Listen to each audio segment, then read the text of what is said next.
El día 1 de febrero es una fecha especial para el pueblo de San Jacinto en Aguascalientes. Es el día en el que se da una de las batallas más importantes del triunfo de la República sobre el segundo imperio del archiduque Fernando Maximiliano de Habsburgo. El enfrentamiento es tan brutal que para los pobladores de San Jacinto queda claro que durante su estancia en México, el emperador Maximiliano sufrió 3 derrotas. La primera a su llegada, la segunda en San Jacinto y la tercera en Querétaro. Y de estas 3 derrotas le vamos a platicar el día de hoy.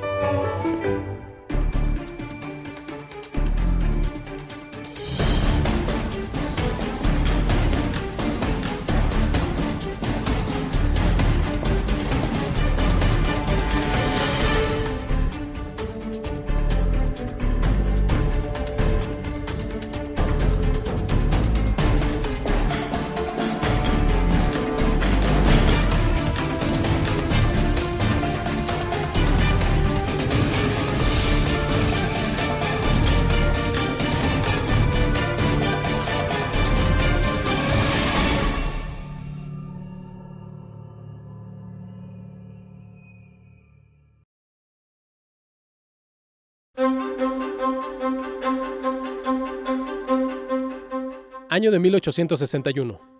Aliado con el Partido Conservador, Napoleón III pretende imponer una monarquía en México. El puesto es ofrecido al archiduque Fernando Maximiliano de Habsburgo, que después de un año de pensársela, solicita que se realice un plebiscito en México. Napoleón III envía de México listas falsas de votación. Sin darse cuenta, la derrota de Maximiliano estaba cantada desde que salió de Miramar. Ese es el contexto a grandes rasgos. Ese es el meollo del asunto por el que Maximiliano llega a México por una petición de Napoleón III, quien lo elige para venir a gobernar a los mexicanos. Para Maximiliano y para Carlota va a ser bien difícil convencer a los mexicanos de que su gobierno tiene buenas intenciones de transformación, de progreso y de justicia social. Porque pues eran un bonche de mexicanos y realmente las comunicaciones todavía no fluían muy bien en nuestro país. México estaba saliendo de la independencia con algunas deudas, habían salido de la guerra de los 3 años después de las leyes de reforma en 1857, por lo que había muchas deudas y había poco dinero para llevar a cabo todos estos proyectos y sobre todo, cambiar el pensamiento y la idea que había de ellos en México.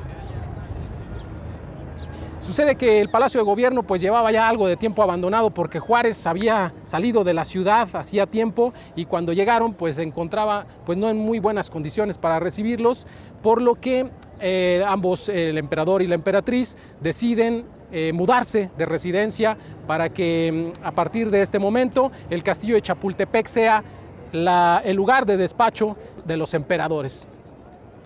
Pero para efectos de la historia que estamos contando, nos basta decir que durante estos años pues no será fácil, no será sencillo la conquista del territorio nacional porque subsiste la república representada por Benito Juárez y el ejército republicano que se las va a poner bien difícil.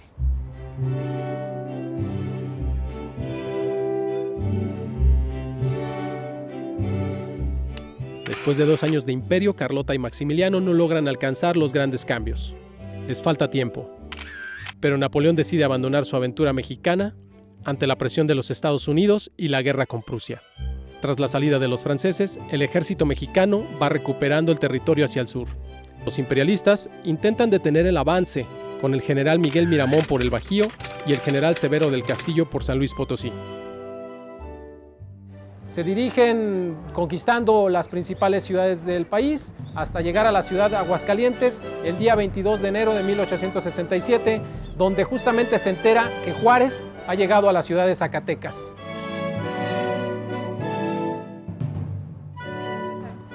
Primero coincidimos con el Festival Cultural de Zacatecas, man. El presidente de la República, Benito Juárez, llega a la ciudad de Zacatecas el 22 de enero de 1867. Es recibido por las personas en la Plazuela de García, una de las plazuelas más antiguas de Zacatecas, y después es traído acompañado del gobernador Miguel Auza aquí al Palacio de Gobierno de Zacatecas, donde estará atendiendo la República durante los siguientes días. Será Zacatecas la sede del país durante un periodo muy corto. Miguel Miramón sale de la ciudad de Aguascalientes y se dirige a la ciudad de Guadalupe, Zacatecas. Se acerca mucho a la capital, ahí permanece. Por su parte, Benito Juárez se encuentra en la ciudad de Zacatecas, que la tenemos de este lado, y Benito Juárez forma parte de la resistencia que está integrada por el ejército zacatecano, el ejército de Aguascalientes, que ha venido a reforzar la seguridad y pues se encuentra ahí en la línea de vanguardia esperando la entrada del ejército imperial. Miguel Miramón comanda el ejército imperialista que ataca la ciudad de Zacatecas el día 27 de enero de 1867 por la madrugada. Primero toman la hacienda de Bernabés, muy cerca de Guadalupe, y posteriormente un punto estratégico que es el Cerro de la Bufa. Al enterarse, los republicanos refugiados en el centro de Zacatecas, pues huyen a la desbandada en diferentes direcciones. El presidente Juárez se escapa en su carretela y más tarde Miguel Miramón escribirá una carta ese mismo día a su esposa Concepción Lombardo, señalándole que Juárez se le escapó de las manos y que desde el Cerro de la Bufa vieron cómo iba la carretela en dirección hacia Fresnillo, Zacatecas. Joaquín Miramón, su hermano, hará un intento por atraparlo, pero será inútil porque Juárez ya les había tomado unas 3 leguas de distancia aproximadamente y el esfuerzo es totalmente inútil.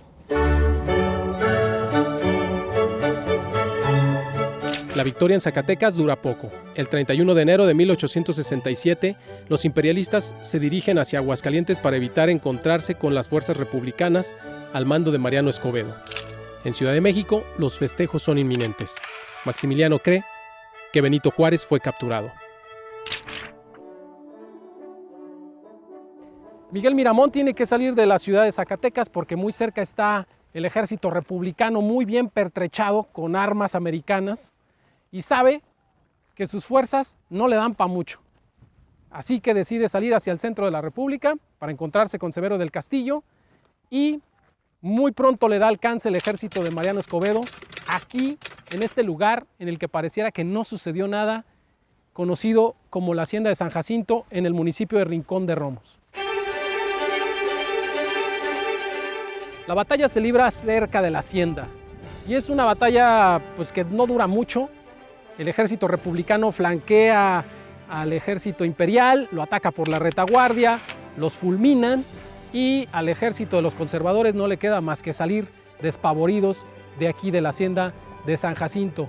En este combate hay un herido, cae herido el hermano de Miguel Miramón, Joaquín Miramón, cae herido, cae sobre una carreta y finalmente logra escapar, aunque finalmente es alcanzado en la comunidad de Tepetate, en la hacienda del Tepetate, donde más tarde será pasado por las armas.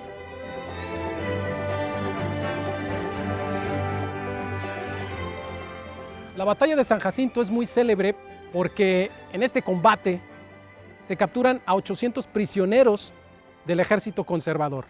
Entre ellos, 150 franceses y austriacos que formaban parte del ejército de la emperatriz y que habían estado cometiendo tropelías, atropellos, asesinatos y violaciones en la ciudad de Zacatecas tan solo unos días antes.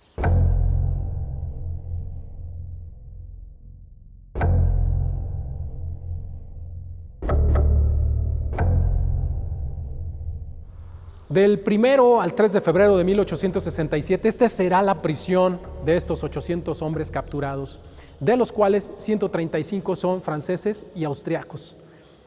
De estos 135, los heridos son separados y quedan 95. A ellos, después de 2 días de no decírseles absolutamente nada, el general Miguel Palacio se presenta aquí en esta capilla y de una manera muy seria, pero muy determinante, les hace saber las noticias.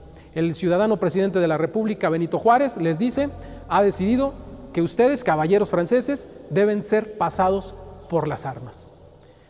En ese momento, este espacio se llena de estupor, se llena de angustia, se llena de desesperación, obviamente, de gente que sabe que no es un juego y que va a morir.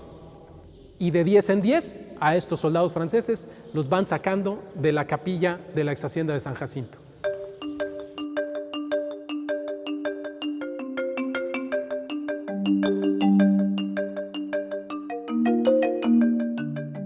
La batalla de San Jacinto culmina con el fusilamiento de 98 soldados extranjeros entre franceses y austriacos a cargo del primer batallón de Nuevo León, que se encarga de estos trabajos. La batalla de San Jacinto es simbólica para los habitantes, es considerada la segunda derrota de Maximiliano en México, aunque Maximiliano no estuvo aquí, pero sí se sabe que a Maximiliano le pudo mucho esta batalla porque fue una derrota total, fue una derrota que desmoraliza al ejército imperial, que lo deja sin nada y que finalmente lo único que les queda es refugiarse en la ciudad de Querétaro para formar ahí una resistencia y desde ahí va a decidir jugársela.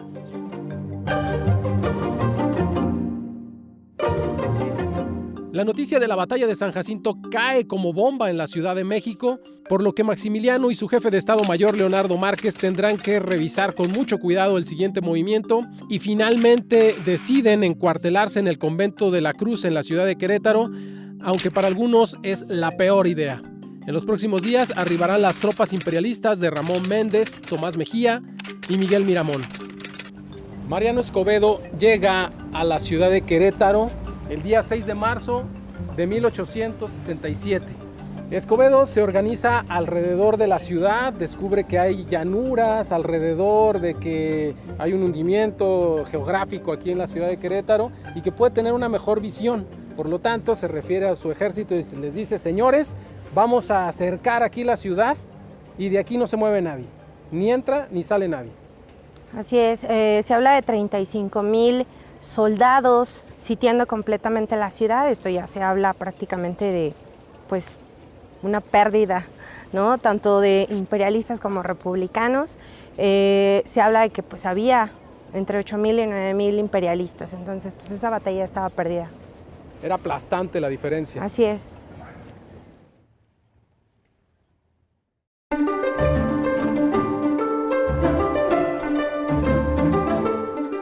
Pues Leonardo Márquez sugiere a Maximiliano de Habsburgo que pues esta parte del convento pues es apropiada también y Miramón, sin embargo, le dice que no lo es, ¿no? Que esta parte está muy vulnerable y pues prácticamente así fue, ¿no? No está fortificado, por lo tanto de este lado entran los republicanos y se apropian prácticamente del convento de la Cruz. Luego de 70 días de sangrientos combates, los republicanos logran romper el cerco e ingresan por el Panteón y las troneras del lado norte del convento. Mariano Escobedo envía a 2 del batallón de Aguascalientes al frente para identificar a los altos mandos imperialistas. Hay un personaje que traiciona a Maximiliano, que es el que da acceso a todos estos ingresos de los republicanos, tanto del lado del Panteón como de estas partes, que esa es la parte norte del convento de la Cruz. Sí, hay un personaje llamado Miguel López que bueno, ha sido marcado por la historia completamente. Miguel López, compadre, amigo de Maximiliano, se dice, lo traiciona y bueno, se vende a los republicanos. Hay un informe por ahí que cuenta lo contrario, un informe del general Mariano Escobedo, donde le cuenta 20 años después al presidente Porfirio Díaz que todo fue un arreglo, que ya había un acuerdo entre Maximiliano y el personaje muy marcado, Miguel López. Entonces, pues bueno, es una historia muy controversial. Es una historia que nos enseña que no todos los compadres son buena onda, ¿eh? Pongan atención ahí con sus compadres.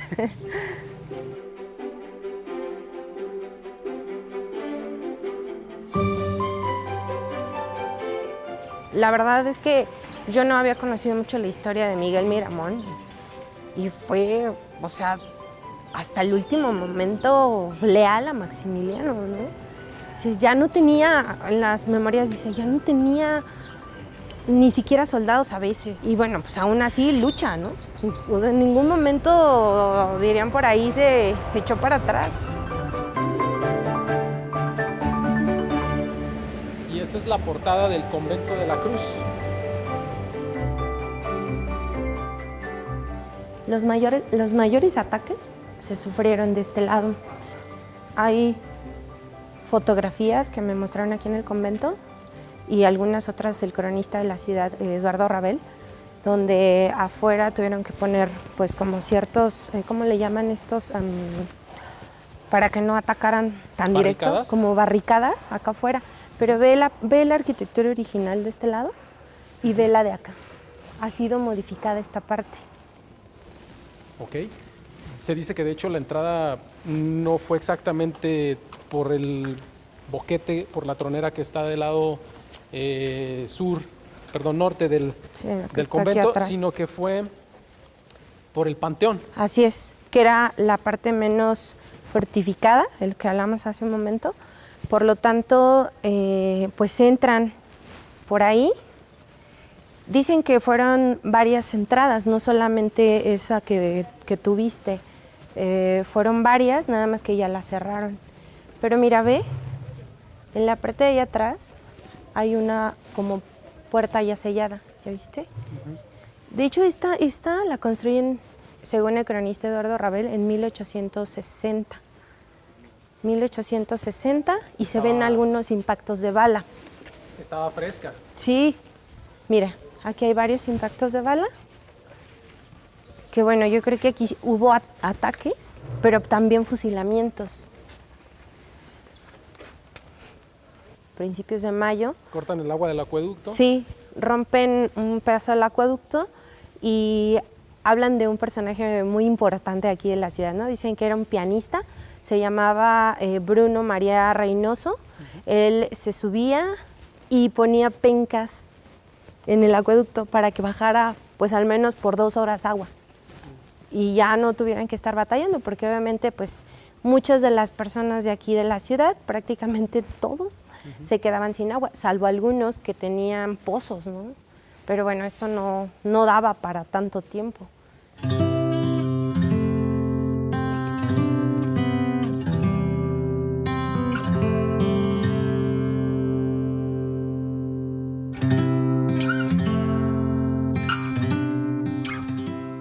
Pues muchas gracias, Miriam. Muchas gracias a ustedes. Un gusto tenerlos aquí. Vamos a continuar nosotros, nos vamos a desplazar hacia lo que es el convento de las Capuchinas, que se encuentra más hacia el centro de la ciudad de Querétaro. Así es.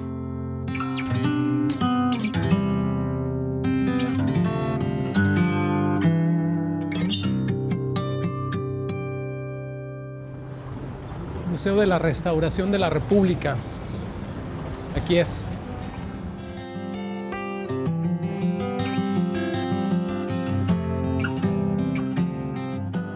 Bien, estamos en el Museo de la Restauración de la República, en la ciudad de Querétaro, y vamos a ver una reconstrucción de la celda de Maximiliano. Recordemos que este sitio fue la última de las 3 prisiones que tuvo aquí en Querétaro. La primera fue el propio convento de la Santa Cruz, donde era su cuartel general. La segunda fue el templo de Capuchinas, de Teresitas. Y el tercero fue que era el convento de las Capuchinas. Nos puede dar una idea de lo dramático de esos últimos días, sobre todo cuando ya se había dictado la orden de fusilamiento para el día 16 de junio. El día 15, de hecho, llega Mariano Escobedo. Y viene y le dice, señores, ya está lista la sentencia. Sí, y él se prepara, un sacerdote lo confiesa, etcétera, a los 3, a Tomás Mejía, a Miguel Miramón, a Maximiliano, y después llega la prórroga, 3 días más. Después de las súplicas en San Luis Potosí al presidente Juárez. Sí, y Maximiliano entonces siente que lo están matando 2 veces. Porque él ya estaba preparado, listo. Ya estaba preparado. Y entonces escribe esa última carta, fechada 19 de junio, en la madrugada, antes de ser fusilado. Todavía relatan que él, estando dormido, fue despertado. Y su secretario le avisa que tiene una visita, y él dice, ¿pero quién me viene a visitar?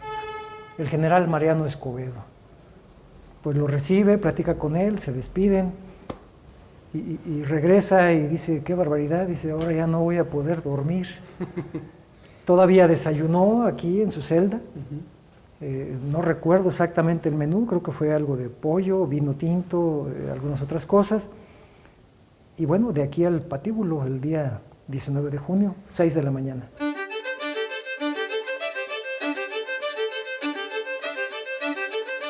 Finalmente Maximiliano abandona esta celda el 19 de junio de 1867, 6 de la muy mañana. temprano. 6 de la mañana, después de desayunar y hacer pues, los servicios religiosos, él sale por la puerta principal. Ahí esperaban ya 3 carruajes, uno para cada uno de los prisioneros. Existe una fotografía muy buena del carruaje que utilizó Maximiliano. Profesor, Bien, muchísimas gracias. con mucho gusto, gracias a ustedes. Gracias, valiosos comentarios. Muy amable, gracias.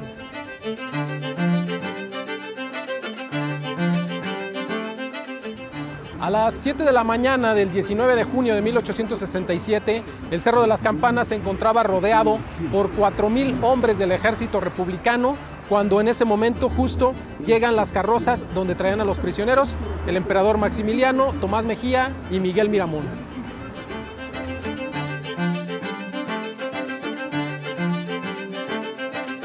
Don Benito Juárez García, aquí en la cumbre del Cerro de las Campanas. En este lugar, en esa mañana, se encuentra aquí una barda improvisada de adobes que había levantado el ejército de Coahuila. La división de Coahuila había levantado esta barda improvisada en donde son colocados los 3 prisioneros. Finalmente se llega la hora del fusilamiento. Hay algunas palabras por parte de los sentenciados. En el caso de Maximiliano, un discurso algo romántico, incluso señala que muere para que surja la libertad de su país, México. Tomás Mejía insiste en que él no es ningún traidor, pero entre estos dichos, los soldados empiezan a cargar sus armas, esperan la orden y vienen estos disparos que son estruendosos y suenan hasta el centro de la ciudad de Querétaro y comienzan a mezclarse con el sonido de las campanas también de las iglesias que repican al vuelo por la llegada del fin de este segundo imperio mexicano que tanta sangre ha derramado y que finalmente dará paso a la República restaurada.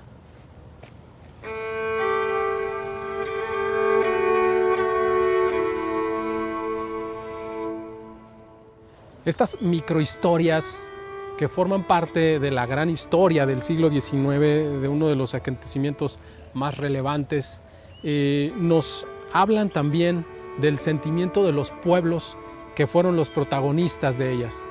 En este caso, el poblado de San Jacinto en Aguascalientes recuerda a Mariano Escobedo como un gran héroe, como se le recuerda también aquí en Querétaro, pero en San Jacinto a Maximiliano curiosamente se le recuerda como un tirano, como un invasor, como alguien que no era bien recibido en esas tierras hidrocálidas.